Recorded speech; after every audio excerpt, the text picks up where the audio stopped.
evening, everyone. Tonight's topic, as Adrian has mentioned, is a difficult topic. People don't like to talk about it because as a society, we don't deal well with divorce. We don't deal well with it as just people, and the church does not deal well with divorce. We have not found a good way to deal with this issue. It's something that none of us likes, but this is a reality of life. In the Western world, divorce is prevalent, and it touches everyone. It touches the church. It touches those outside of the church. It touches everyone at the highest levels of social strata, and it touches those at the lowest levels and everyone in between as well. No one is immune. I do premarital counseling before I marry someone, but that may help. And I offer counseling for those who get in trouble, but even then, at times, divorce occurs. Now, divorce is a significant loss, and it needs to be treated as a loss. Now, I have talked to people who have lost spouses both ways. They lost a spouse to death, and they've lost a spouse to divorce. And when I ask them which loss was most difficult, invariably, the answer comes back, the loss through divorce was worse than the loss through death. Now, I have not lost a spouse either way, so I cannot tell you from personal experience. I can only relay to you that which others have told me, that the more difficult of the two losses for them was a loss through divorce. Now, maybe that tells us something. Maybe it tells us that in addition to the issues of recovery from a loss, those who go through a divorce have additional pressures placed on them that make this recovery even more difficult. So let's take a look at what some of those pressures might be. This is a more complicated loss than a loss through death, and it's because of all these factors, because of family. Sometimes your family can make you feel pretty low about this loss. Depending on the family dynamics, they may be ashamed of you. They may be afraid to talk to you. They may withdraw from you. They may blame you. They may shun you. They may make you feel guilty, second-class citizen, all of the above. That can happen with families. Friends don't quite know what to say. They don't quite know how to relate to you, and sometimes they will absent themselves from you. They might be there after a loss through death, but divorce is just a different animal to them, and they don't know what to say. They don't know what to do. They have this discomfort, and so they withdraw. And sometimes, if they were friends of both parties of the divorce, then who do they side with? Who do they go to? Are they going to try to be friends with both? With one? What do they do? And what does it say to the one if they're with the other? What does it say to the other if they're with the one? And so friends make this more complicated. The church very often makes it more complicated than it needs to be. And it depends on church setting to church setting as to how this is handled. But truthfully, very few churches deal well with this issue. Very few churches deal well with this issue. Sometimes we complicate by piling on, it seems. A person is down and we pile on. It has been said that the Christian army is the only army that tends to shoot its wounded. You think about that.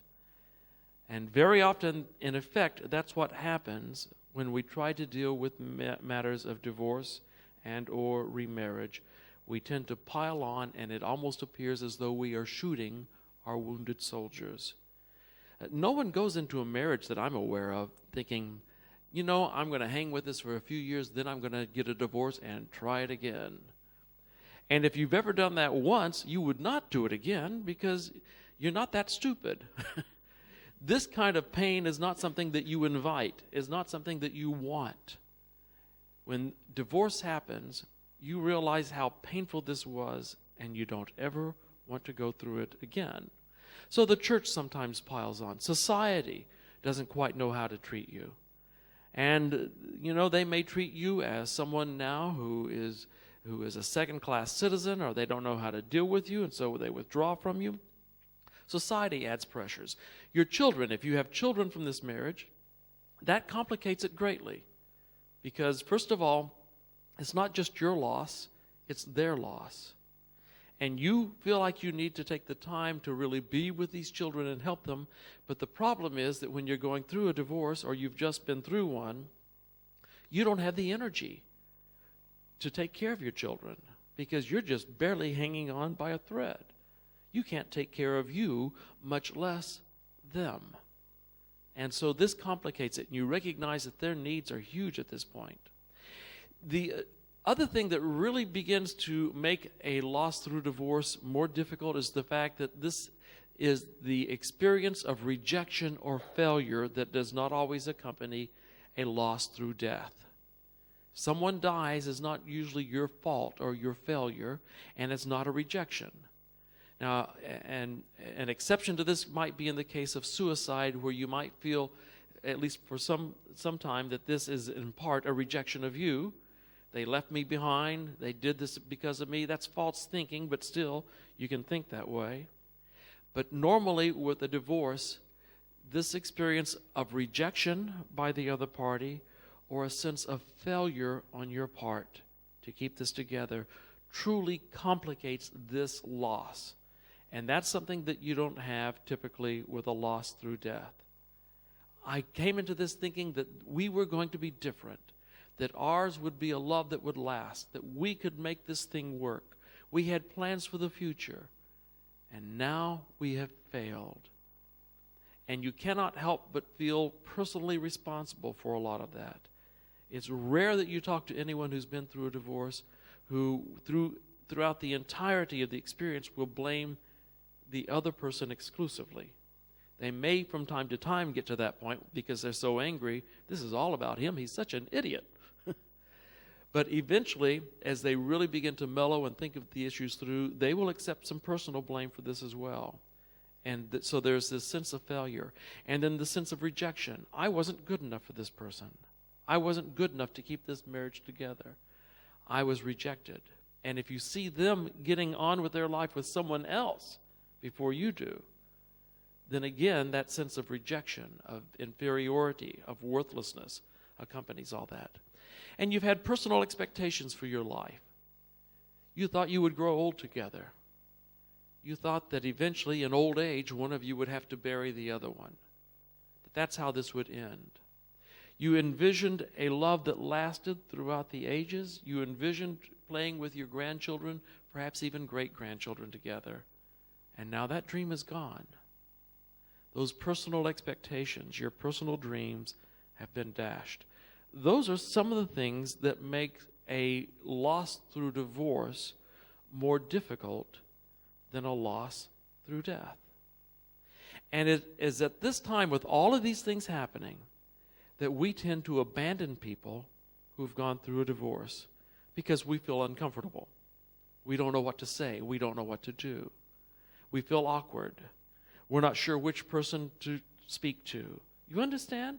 I mean, those are natural fears on our part and natural concerns, but it really complicates this whole mess for the person who's just been through one of the worst losses you can go through. So, divorce is a loss. That means that all the things we talked about last night in recovering from a loss through death, those things will apply here. Some of the same methodologies for recovering are going to apply here. We mentioned there were 4 activities for a recovery for a loss. That is to think, talk, write, and cry. Those are healthy things to do when recovering from a divorce. We mentioned that there were milestones in our recovery: to believe that it really happened, to be willing to experience the pain, to make the daily adjustments to life without this individual, and then eventually to say goodbye to the relationship, to withdraw that emotional energy, and to reinvest it elsewhere. Those same things apply here. They're going to apply to this, but there will be nuances of difference because of the nature of the loss itself. It is a different type of loss than a loss through death. So even though some of the same things will apply, there are going to be differences as well. Let's take a look at some of the symptoms. And again, some of these symptoms are the same symptoms that you have when you're grieving someone through death. because loss symptoms are the same regardless. The intensity may vary depending upon the nature of that loss, depending on the complications, the amount of support you have. By the way, one of the things that determines whether or not you recover well from any loss is the level of support that you have. People who show up for you, people who are there for you. And since one of the tendencies through divorce is that people withdraw from you, then that again makes the recovery even more complicated because you don't have the system of support. You think about it, when someone dies, people send cards, they send food, they send flowers, they show up, they hug you, they cry with you, they say, if there's anything I can do for you, let me know. They offer to be of help. There's a ceremony. The pastor says some nice words. There's a place usually, a spot with a headstone and a marker, words on it. It talks about date of birth and date of death and maybe a little something about the individual. There's a place. And all those things take place with a death. With a divorce, none of that happens. There's not a marker any place. Although sometimes you want to make sure there would be a marker. You'd like to bury the other person, but no, it doesn't happen. You can't do that and stay out of jail. All right? So that doesn't happen. The preacher doesn't stand up before you and say, I now pronounce you unmarried. You may not kiss one another. That doesn't happen. People don't send flowers. They don't send food. They don't come and hug you and cry with you. They withdraw from you. It's no wonder this loss is more difficult to deal with than a loss through death. We abandon people who've gone through a divorce. Now, some of these symptoms, the appetite changes, that was the same as through a loss through death, right? And again, you can try to starve your way through this, or you can try to pig your way out of it, and just eat everything in sight, or you can go back and forth between the two. Somatic disturbances, your sleep patterns change. You can wake up in the middle of the night in a cold sweat. Or you can toss and turn and not fall asleep until 1 or 2 in the morning, sleep 2 or 3 hours restlessly, awaken, still be sleepy but not able to sleep. Or you might just try to sleep your way through the whole thing, which is a form of subconscious denial. Reduced efficiency of the immune system, we said. Sad if only thinking. This is really enhanced with divorce even more so than with a death. There's some of this that will occur in a death. But more so will you find this with a loss through divorce. If only I'd done this. If only I'd been more aware. Maybe if I'd tried this. If only we had done this. You understand? Sad if only thinking. And there's a lot of that. A loss of self-esteem. Since there's a sense of failure and rejection, then there are feelings of worthlessness that accompany this loss. Now, those feelings accompany any loss. Every loss lets you feel less good about yourself. It causes you to feel that way. But divorce multiplies that experience because of this experience of rejection and failure. Rejection and failure. And so this loss of self-esteem is very strong when it comes to a divorce. The constant lump in the throat. All day long, it's like you've got this, you're right on the verge of tears. You know how the throat feels when you get close? It's always there, that kind of lump. You feel the lump there and you're trying to swallow it back. That's there a lot when you go through a significant loss, and especially a loss through divorce. And then the weight on the shoulders and neck, that's the same as we found with a loss through death, isn't it? Those are some of the symptoms. Short-term memory loss. Again, same as through a death. The loss of the ability to think rationally. This is one we didn't mention last night, but it is a symptom of any loss, much more so divorce than loss through death. The ability to think rationally usually goes away for a period of 1 to 2 years. And it's something, during that time, we encourage you, if possible, not to make any major decisions because you're more likely to make a decision negatively during that time. And if you have to make a major decision during that 1 or 2 years after the loss, whether it's through divorce or through death, do so after seeking the advice of someone whose advice you trust. And then it's not enough to seek the advice, you have to follow it. And then I've seen people seek the advice and then ignore it and do something else. Well, that doesn't help. Seek that advice and then follow it, because without that, you're more likely to make an irrational choice that later you will regret. Now, there are some choices you have to make, some decisions you have to make after a death, and a lot of decisions that you have to make after a divorce. You're forced into it. You're making decisions left and right. So you may not want to do that alone, since you're not thinking rationally. And the worst part is you're not even aware you're not thinking rationally in most cases. But that is one of the symptoms of a significant loss, is the loss of the ability to think rationally. And I've had people years removed from this experience come back to me and say, "Why didn't you stop me? What was I thinking? How could I have made this?" Well, I tried to stop you, but short of locking you up, there wasn't much we could do. Well, you know, people are going to make bad choices during that time. And so you do your best to encourage them to seek advice and to follow that advice, but sometimes they just don't. By the way, that loss of ability to think rationally, that happens in a number of instances. One place where it happens is when someone's involved in an extramarital affair. The person involved in the affair, they actually become addicted to the other person. It's more important than love. It becomes more of an addiction rather than love. And that situation of addiction causes them to think irrationally. I've sat in my office and begged a man, almost shook him, trying to get him to make a better decision. And years later, he sat in my office and said, "Why didn't you stop me?" "What do you mean?" "Well, I tried to stop you.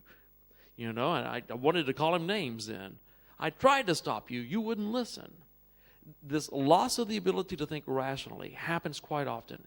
I call it, especially in the case of an affair, a temporary insanity. I've seen people do the dumbest things in the throes of an affair, things that they would never dream of doing otherwise. It happens. It's a symptom of the condition, the loss of the ability to think rationally. And of course, anger, that happens with a loss through death, but it really is multiplied with a loss through divorce eventually. At first, you may not feel it, but eventually it gets there. Guilt, it happens with any loss, but really multiplied very often with a loss through divorce. Resentment is high, more so in a divorce loss. Ambivalence, that means we've got mixed emotions. A part of you still loves this person, and a part of you wants to strangle him. A part of you wants him to do well, and a part of you wants her to be miserable. So ambivalent feelings. I'm back and forth on this. A part of me wants this. A part of me wants him to die a slow, agonizing death. So back and forth, this ambivalence. I love him, but I want him to die. Fear is another big issue, even more so with a loss through divorce than through death. It's always present through any significant change, through any significant loss. And then depression. It doesn't accompany every loss, but very often it will. And the problem with depression is it's almost impossible to distinguish the symptoms of loss from those of depression. It takes long-term, basically, to sort through them. And so it has to do with the persistence of the symptoms rather than the symptoms themselves, because the symptoms are almost identical between the experiences of loss and those of depression. It has to do with the duration more than anything else. So that's some of the symptoms. Now, there are stages that people go through with this loss that I think are even more lockstep than they are through grief. You notice I didn't mention the stages last night when we talked about the loss through death. And that's because I think very often with the loss through death, you may skip one of these stages, or you may start off with stage number 2, go back to stage number 1, jump over to stage 4, never hit 3, and finally get to 5. If you see this as rungs on a ladder, it becomes confusing. And most people's experience doesn't follow this. It's more likely to be followed in a loss through divorce, but even then, your experience may differ from this somewhat, okay? But let's take a look at this. First of all, shock. What? This can't be. It must be a bad dream. It can't be happening. This absolute shock. I knew things were bad, but still, has it come to this? It cannot be. And then denial. This is kind of the pity party. Woe is me.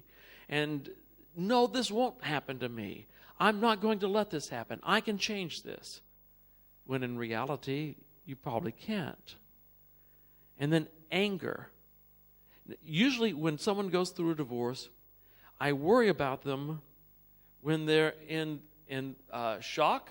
I don't know if you can even see my little pointer or not. And denial. But I start to feel better about them when they hit anger, because it means they're starting to move on. Now, if they get stuck in anger too long, then that's bad as well, because anger can make you hate all women. It can make you hate all men. All men are alike.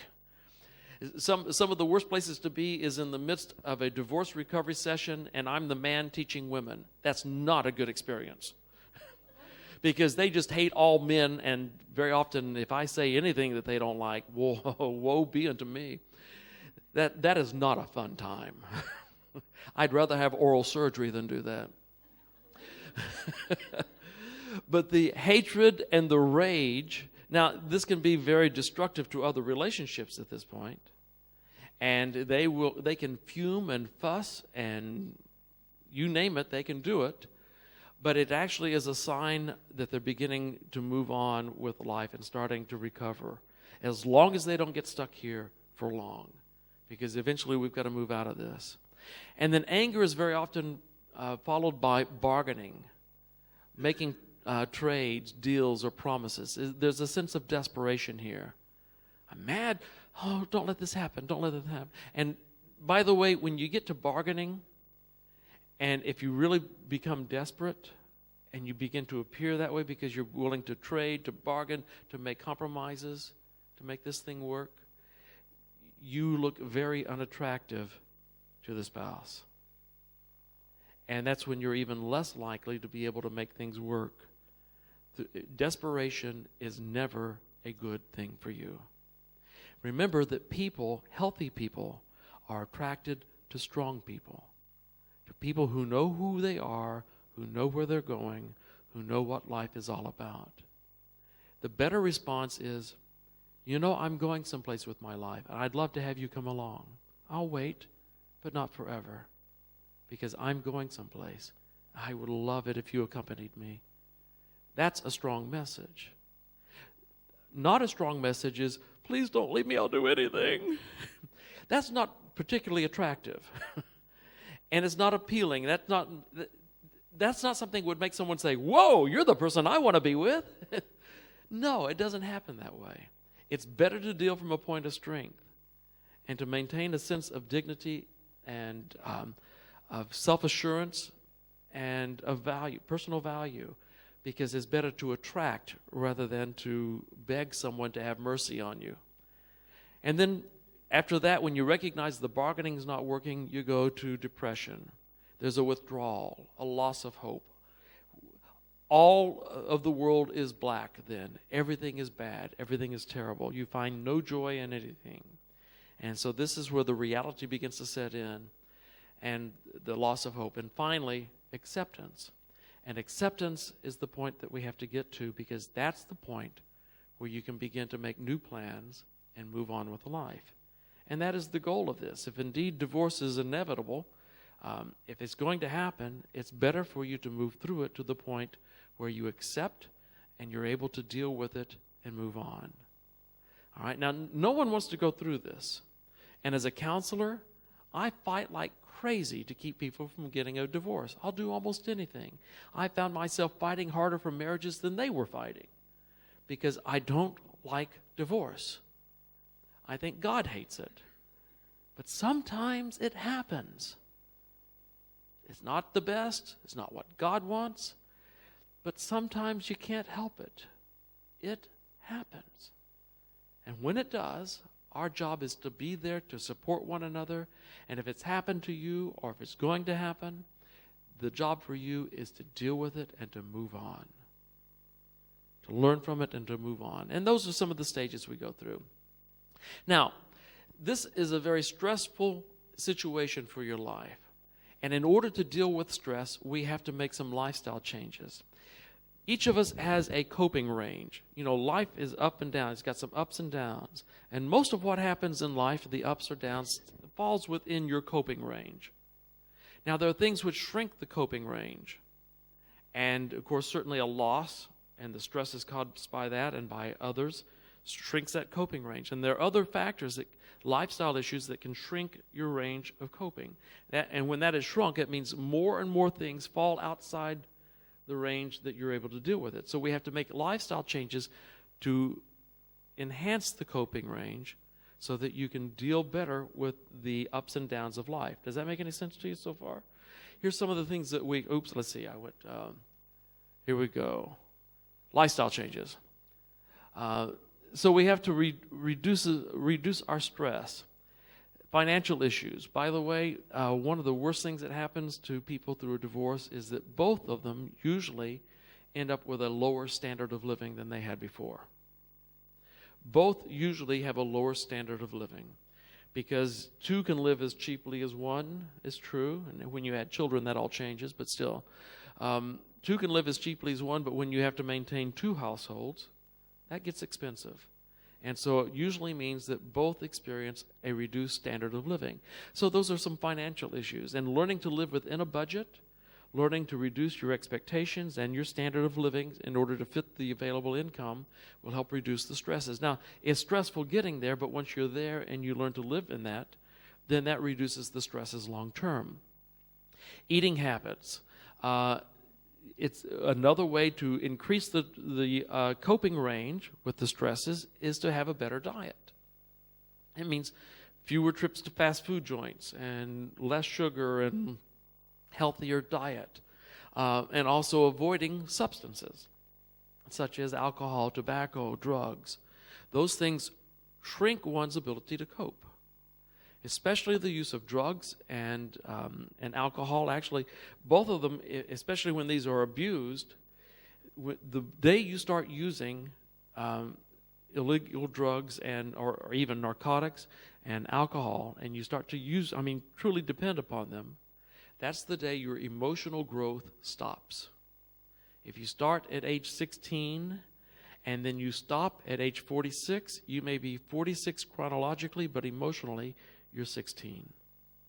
Emotional growth stops during drug use and abuse. It make sense to you? So it's better to avoid those things because they're going to shrink the ability to cope. They're going to make it more difficult for you to make rational choices. And they will also numb the senses so as to slow down the process of recovery. It will impede your ability to deal with the grief that you have to deal with. Physical activity. It's important to have exercise. Now, and that's easier said than done because when you're going through a divorce, you want to sit on the couch and eat ice cream. But that's not a healthy thing to do. It's better to force yourself to get out and to do something physical because you always feel better after you've exercised. Television can be a real negative during this time because just watching the news is depressing. When do they lead with good news? When do they have good news? Is news different here than it is in the States? It stinks in the States. I hate to watch it. What's that? The Olympics, all right, but that's sports, But still, that all right, that's fun, but the other stuff is just depressing. So avoid it. And then even when you're watching the regular shows, some of those deal with issues that don't make you feel better. They actually, I think your IQ can be actually decreased by watching some of the television shows there's such idiocy on. Well, you can feel the gray matter just oozing out as you're watching. There's a loss of brain cells through watching. This show is guaranteed to make you dumber. So don't watch it. And especially not when you're going through stress, all right? Relationships. It's important that there are three basic kinds of people in the world. There are those who, when you spend 5 minutes with them, you are energized. They're like the Energizer Bunny. They give you the energy and the power. You feel like after 5 minutes with them, I've got the strength to live a whole week. They just energize you. Then there's a second kind, and they're just kind of neutral. They don't really affect you positively or negatively. They're just kind of there. Then the third kind we call the life force vacuums. They suck the marrow out of your bones. 5 minutes with them feels you're ready to put a gun to your head. 5 minutes with them and you feel like you are 20 years older because you're just worn. You're laughing because you know these people, don't you? Yes, you know these people. You've been with them. All right, the key during this experience is to maximize your exposure to the Energizer bunnies and minimize your exposure to the life force vacuums. It doesn't mean that you ignore them entirely because you still have a responsibility to them. That's fine. But don't spend a day with them because they'll kill you. That will just absolutely destroy you. So you have to minimize your exposure to them, maximize your exposure to those who are going to energize you, and then, of course, do your best to make sure you're not a life force vacuum either during this time. Needy people, they draw a lot from you, and we feel needy at times, but we have to maintain healthy relationships during this time, okay? Emotional stresses, you got enough of that going on, so avoid other situations that are emotionally stressful. And so if you have other issues that you have to deal with, put as many of those on hold as possible. Ask people, can we wait and deal with this later? I've got too much on my plate right now. Let's deal with this later. Work stresses. If you can take some vacation days, if you're going through a divorce, it's not a bad idea to take some vacation days just to get away from it, to reduce your stress at work, and then to try to set realistic expectations for your own work. Now, let's talk about some of the relational stresses. One of the things that makes a divorce more difficult is that your ex doesn't go away. You know, when they die, you bury them, they're done. When you divorce them, they're still there. You want to bury them, you can't. It's against the law. So there they are, and you have to deal with them. And if you've got children, then you've got to see them every now and then because they've got these visitation rights, and you got to share the kids and share information with them. And it just it just kills you. By the way, the thing that makes recovery from a divorce take longer is that every time you see your ex again, you almost start over in the recovery process. It's a strange thing. A similar thing happens when you're breaking off an affair. Someone who's had an affair, you've had an addiction to this person, but in order to make your marriage work, you have to leave this affair alone. And that means you cannot have contact with them, period, because every time you have contact with this individual, the process of withdrawal from them starts all over again. And so contact is a bad thing. Recovery from a divorce, contact with that person is a bad thing for you because it impedes the recovery process. But there are situations where you cannot avoid contact, and especially if children are involved. And if they live in the same town, they go to the same church, well, you've really got problems then, haven't you? And so it impedes the progress of your recovery. So the ex-spouse can be a real problem. They can be a real problem if they begin to use the children to get back at you. You know, that happens. If they refuse to enforce the rules you have at home for the children when they have visitation rights, and the children get away with anything there, and we like to be with dad or we like to be with mom because, that complicates it. So the ex-spouse can be a real relational stress source.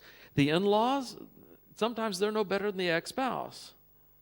They can be a real source again because, after all, they've got all sorts of emotions tied up in this divorce too. And they may blame you. They're more likely to stand on the side of your ex-spouse because, blood is thicker. And so they usually stay with them no matter how wrong you may feel the ex-spouse is. And so they can make your life a living nightmare as well, especially with the children, the grandkids for them. It can be an issue for you.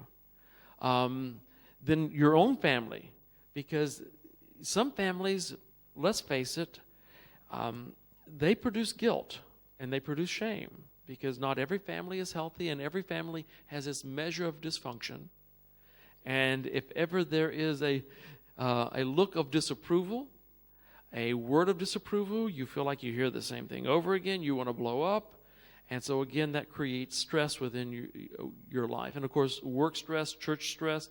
Church can be bad because, as a preacher, we want to talk about the fact that marriages should last.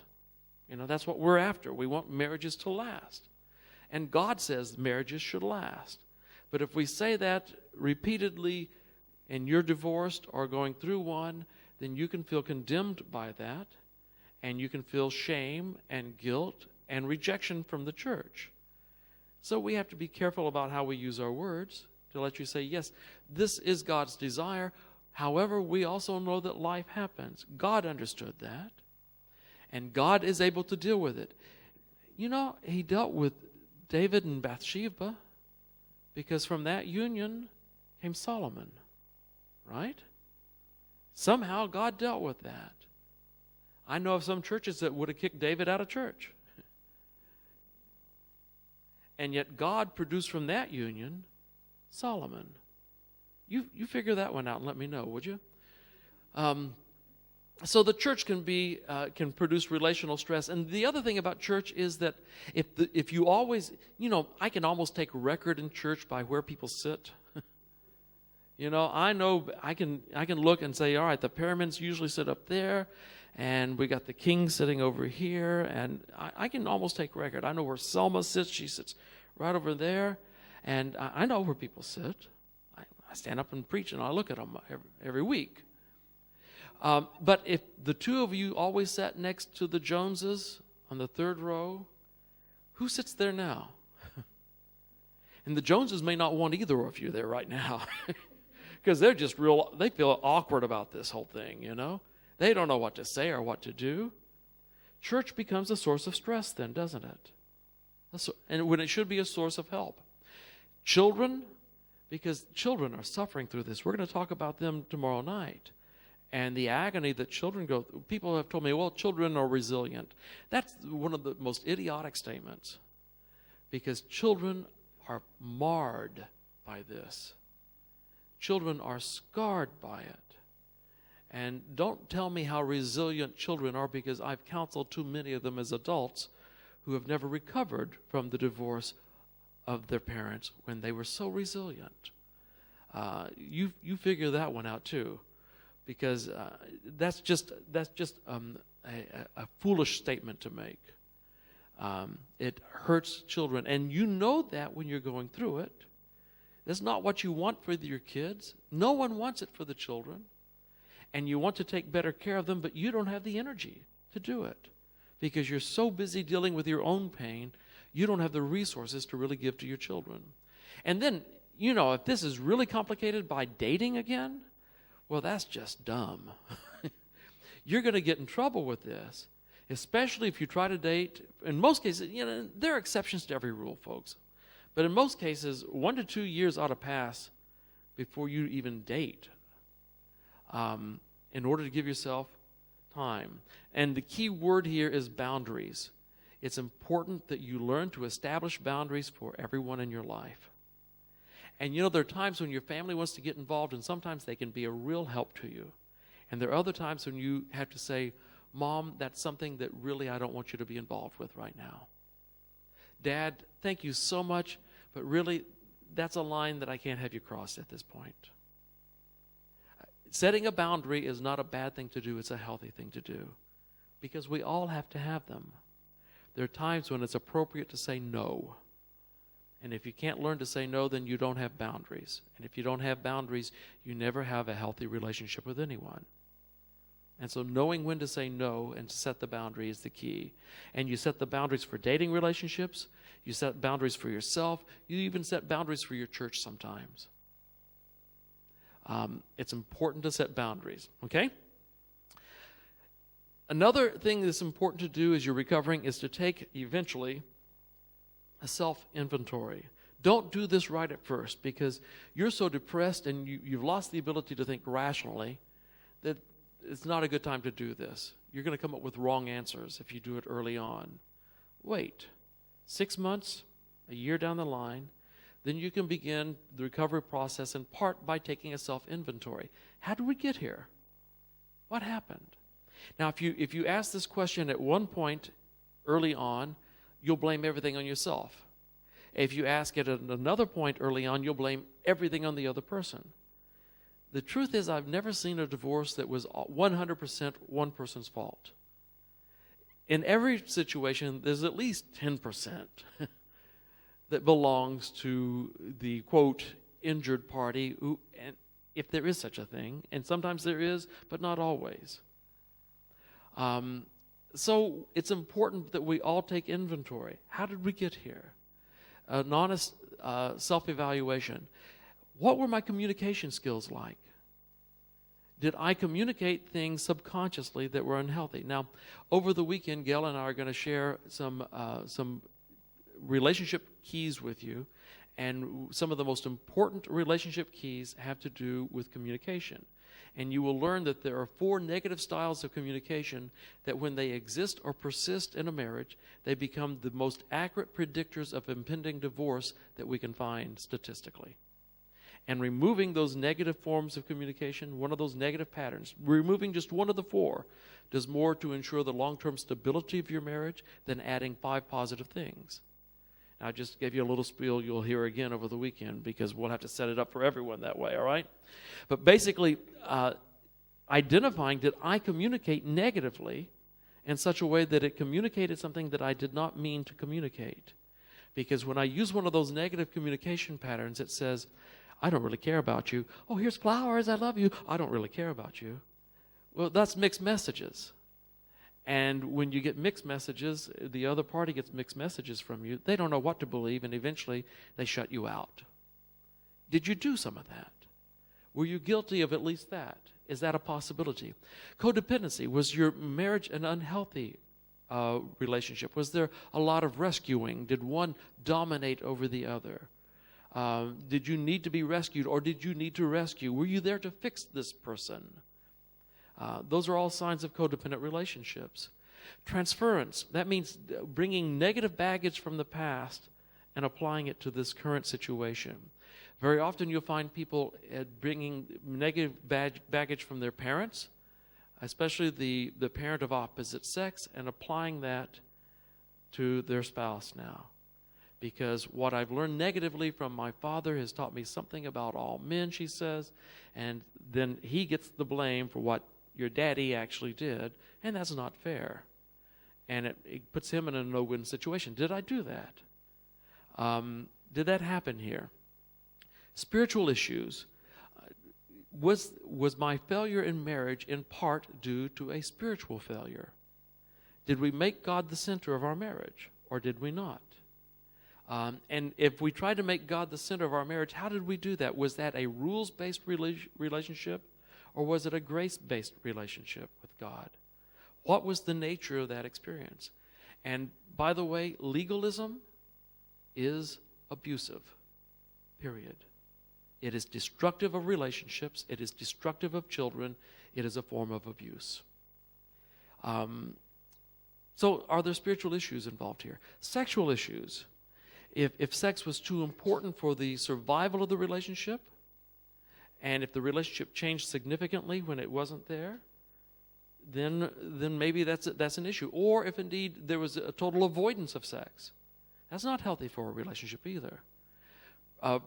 It's important that we acknowledge our part in this, and we accept personal responsibility for whatever part it is that we played in the failure of this marriage.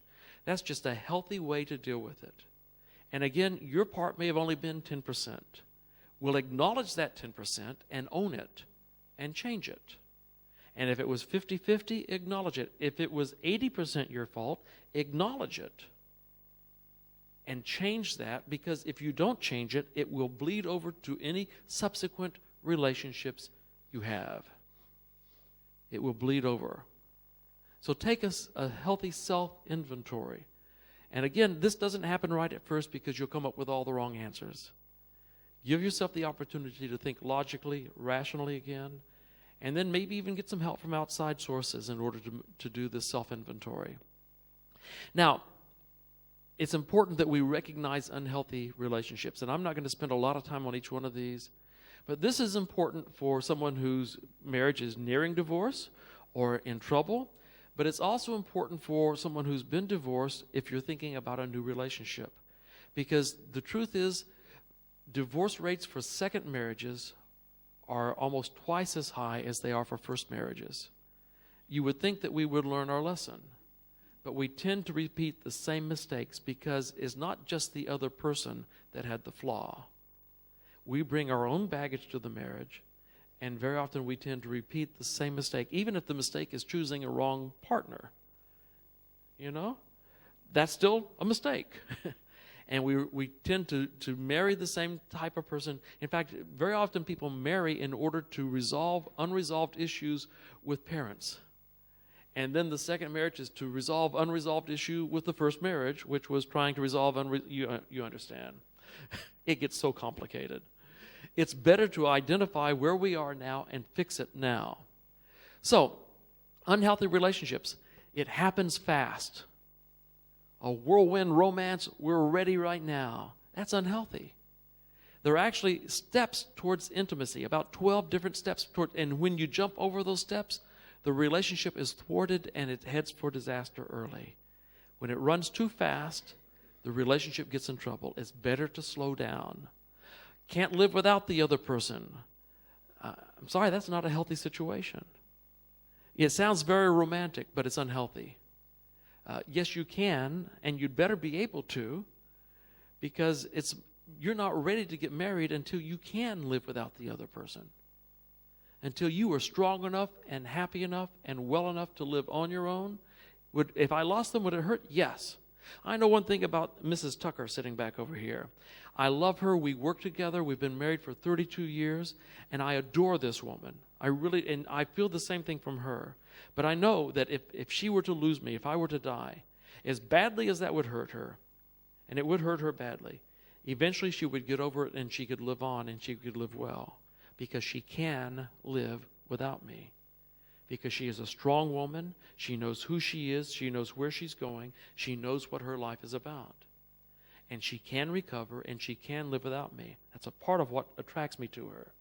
And if that does not exist in the relationship, then it's an unhealthy relationship, and don't walk away from that, run. Get away now, because that's a prescription for disaster. Strong sexual issues, either desperate need or avoidance of. Either extreme in a courtship or even in a marriage is disastrous. Now, if indeed there's not a desperate need, but the two of you decide to have sex together often, that's healthy for a marriage, because the statistics show that those that engage more frequently in marriage tend to have happier marriages. Because it usually indicates that other things are right in the marriage. That makes sense? If mama ain't happy, ain't nobody happy, is what we say in Texas. And if mama ain't happy, then the bedroom doesn't happen either. And so, but if she's happy and daddy's happy too, then things are more likely to go in a positive direction. That tends to control or be controlled, unhealthy in any relationship. That's a form of codependency, and also can lead to abuse. Exaggerates positive attributes while ignoring negative attributes. I've seen this often in dating relationships. I've pastored in one church now for 16 years, but I've known these people longer than that, because I grew up in the area where I pastor. And I pastored a church down the road just prior to that for 7 years. And so some of the people I pastored there have now moved up to the church where I now pastor. In fact, some of the women attending my church I dated. You have any idea how happy I am that I was a good boy? I am thrilled because I can look them in the eye. But still, pastoring one place that long, I've seen people grow up. And I had a young lady in talking about this young man that she was dating, and I knew the kid. I've known him since he was born. He's the most sensitive man I've ever met. There's not a sensitive bone in that boy's body, and I know it. He wouldn't know sensitivity if it sat in his lap and slapped him on the face. But she's in love, and so she exaggerates. She imagines him having the characteristics and the traits she wants him to have. Doesn't have them. And I said, sweetheart, I love you, but I got to tell you, that kid's not sensitive. Oh, you don't know him? Yeah, I do know him. I've known him all his life. I've seen. You need to slow down, sweetie, because you're in trouble. You're imagining things this boy does not have. Relationships based primarily on need. I need you. That's unhealthy. Unhealthy. Not willing to give up short-term pleasures for long-term gains. Unhealthy in a relationship. Isolates from other healthy relationships. Now, in every experience of romantic love, there is this desire for exclusivity, and that's normal. But when it gets out of control, where you're isolating each other, withdrawing someone from family, you can't be with your family. I don't want you to talk to him. I don't want you to talk to her. I don't want you to be with this person or that person. That's unhealthy. If the relationship is healthy, then they should be able to maintain that relationship. If it's not healthy, then obviously that's something that needs to end. But if you're isolating them from that, that's a bad sign and can be a precursor to abuse.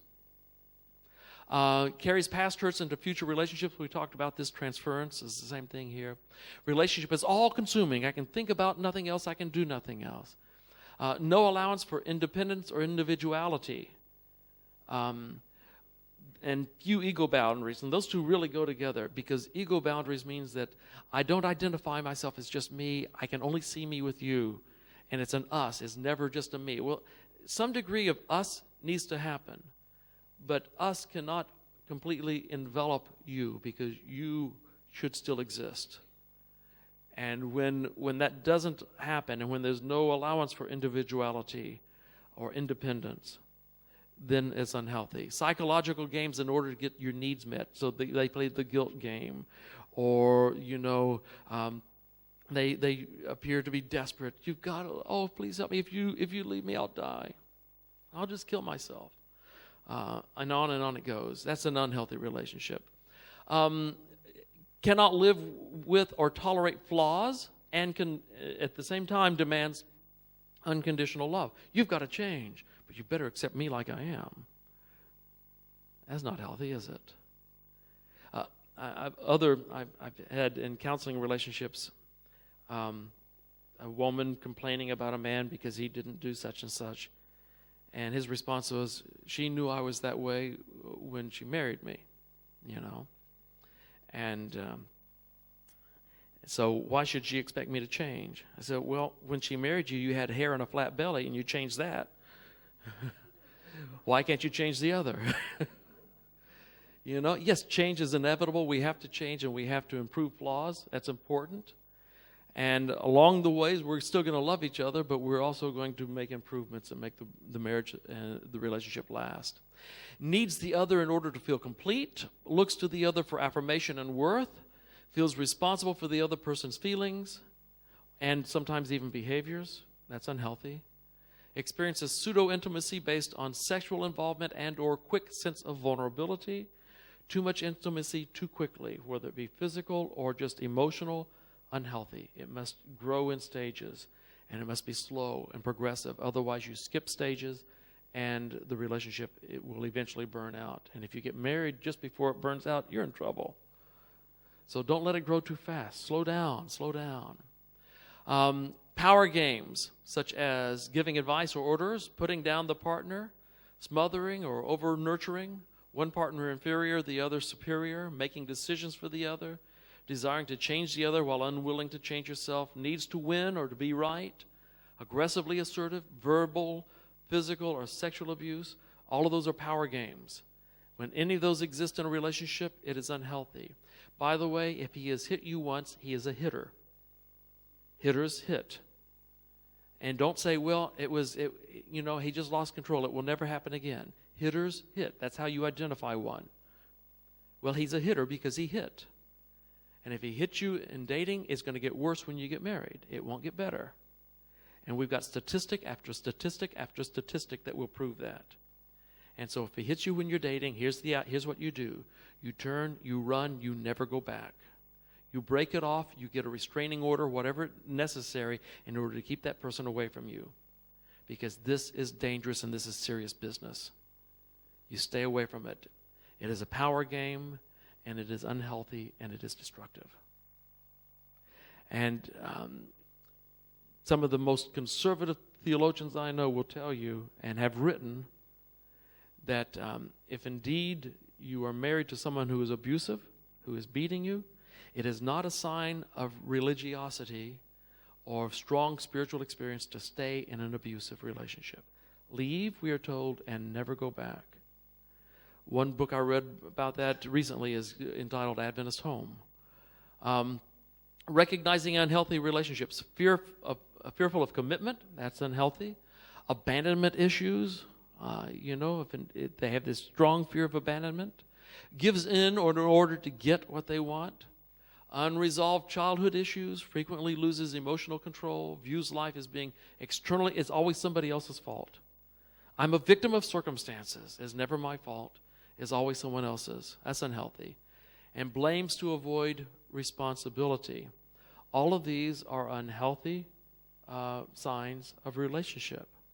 And when you find them in your relationship, if you're married now, you find these things, it's important to address them, to change it. Because you've made a commitment, now it's important to change it. But if you're dating or you're entering into a new relationship, these are unhealthy. And chances are that if you'd been honest about yourself and about the relationship and taken inventory, you would have found some of these things present in the relationship that's ended in divorce. So it's important to take a strong look at relationships and never, ever settle. Never say this is as good as I can get. I couldn't get anything better than this.